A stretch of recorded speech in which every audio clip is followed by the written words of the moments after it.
সেই সাথে আমি বিশ্বাস করি যে কবিতা পড়ে, গান শুনে, মুভি দেখে কেউ কখনো জীবন চেঞ্জ করতে পারে না। কিন্তু আমি ইতিহাসে ভরি ভরি দৃষ্টান্ত দেখাতে পারবো যারা রিলিজিয়ন থেকে নিজের জীবনকে পুরোপুরি চেঞ্জ করতে পেরেছে, ভিন্ন মানুষে পরিণত হতে পেরেছে। তিনি বলেছিলেন যে আমি বিশ্বাস করি হযরত মুহাম্মদ সাল্লাল্লাহু আলাইহি সাল্লামের মতো একজন মানুষ আজকের আধুনিক বিশ্বের একজন ডিক্টেটর হতেন, তাহলে তিনি একাই বহু সমস্যার সমাধান করতে পারতেন।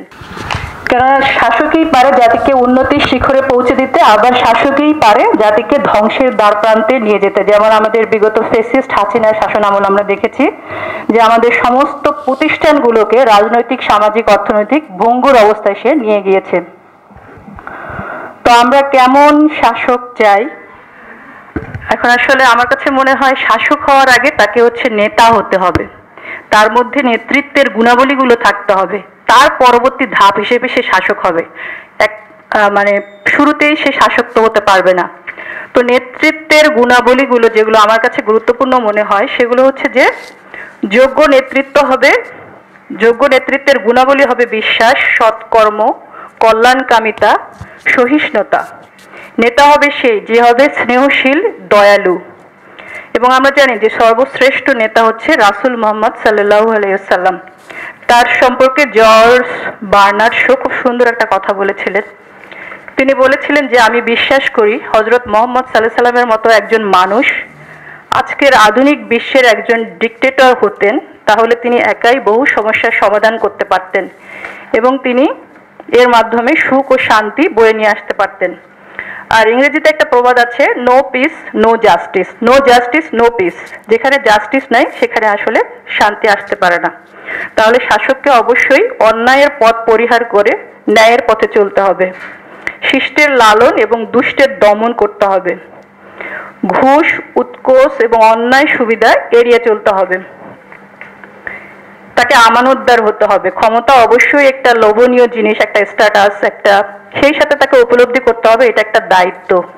এই দায়িত্বের যথাযথ আঞ্জাম তাকে দিতে হবে এবং আল্লাহর বিধান, আপনার যেটা বললো যে সৃষ্টি যার, আইন তার, যে সে আল্লাহর প্রতিনিধি। তো আল্লাহর আইন অনুযায়ী বা আল্লাহ যে বিধানটা দিয়েছে যেটা সর্বোত্তম, সেটা অনুযায়ী তাকে ফয়সালা করতে হবে। এখন দেখা যায় যে আমাদের শাসকরা যেটা করে খেয়াল খুশি মতো শাসন কার্য চালায়, যেটা কখনোই আসলে নেতার বৈশিষ্ট্য হতে পারে না। আর যে বিষয়টা আমি বলতে চাচ্ছি সেটা যে নেতা হবে বিনয়ী, নম্র, ভদ্র।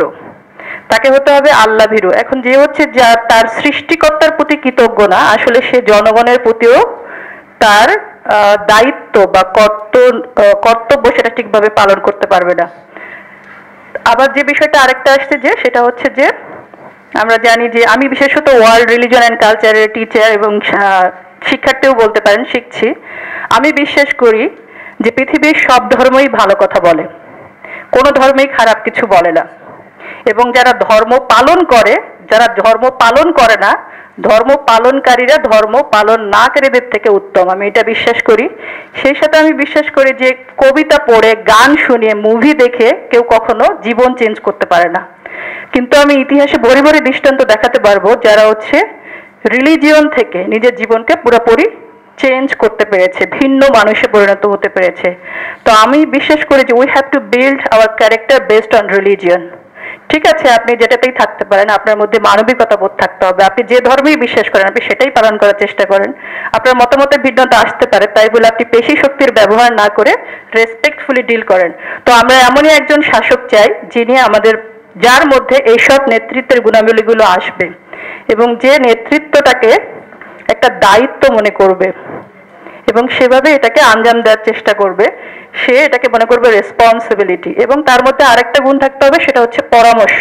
সে অবশ্যই হবে না ডিক্টেটর, কেননা পরামর্শের ভিত্তিতে কাজ করলে হাদিসেও এসেছে যে সে সোজা পথে থাকে, আর পরামর্শ না করলে সে বক্রতার দিকে এগিয়ে যায় এবং অন্যায়গুলো তখন আসলে সহজ হয়, অন্যায় করা সহজ হয়। আরেকটা বিষয় যে জনগণের স্বার্থে কাজ করা, যে আমার জনগণের জন্য কোনটা ভালো কোনটা মন্দ এটা তাকে অবশ্যই বিবেচনা বোধে রাখতে হবে। ব্যক্তি স্বার্থ যদি এতে ক্ষুণ্ণ হয় তবুও পিছু পাওয়া হওয়া যাবে না।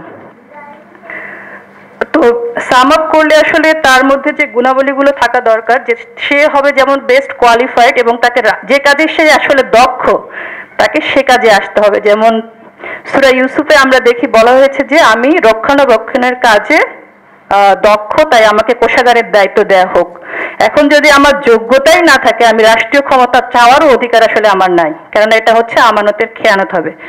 তাই আছে যারা নির্বাচনে প্রার্থী হতে চায়, এমপি হতে চায়, তাদের যেমন বিবেচনা করা দরকার যে আসলে সে যোগ্য কিনা, আসলে সে দায়িত্বের হক আদায় করতে পারবে কিনা, জনগণের আশা আকাঙ্ক্ষা পূরণ করতে পারবে কিনা, সেটা যেমন দেখা দরকার, তেমনি আমরা যেমন জনগণ আমাদের বিবেচনা করা দরকার এই লোকটাকে কেন আমি নির্বাচিত করব, সে কি best qualified for our country, for our people. যদি না হয় তাহলে আসলে তাকে আমার বিবেচনা করার কোনো সুযোগ নেই, কেননা কোরআনেও এসেছে সৎ গুণাবলী দেখে তোমরা নেতৃত্ব নির্বাচন করবা। তাহলে আমরা দেখতে পাচ্ছি এটা যেমন একদিকে তাদের দায়িত্ব, এবং আমরা যারা তাকে ভোট দিব এটা আমাদেরও রেসপন্সিবিলিটি। তো আমি মোটামুটি এতটুকুই ভাবছি। জি, থ্যাংক ইউ।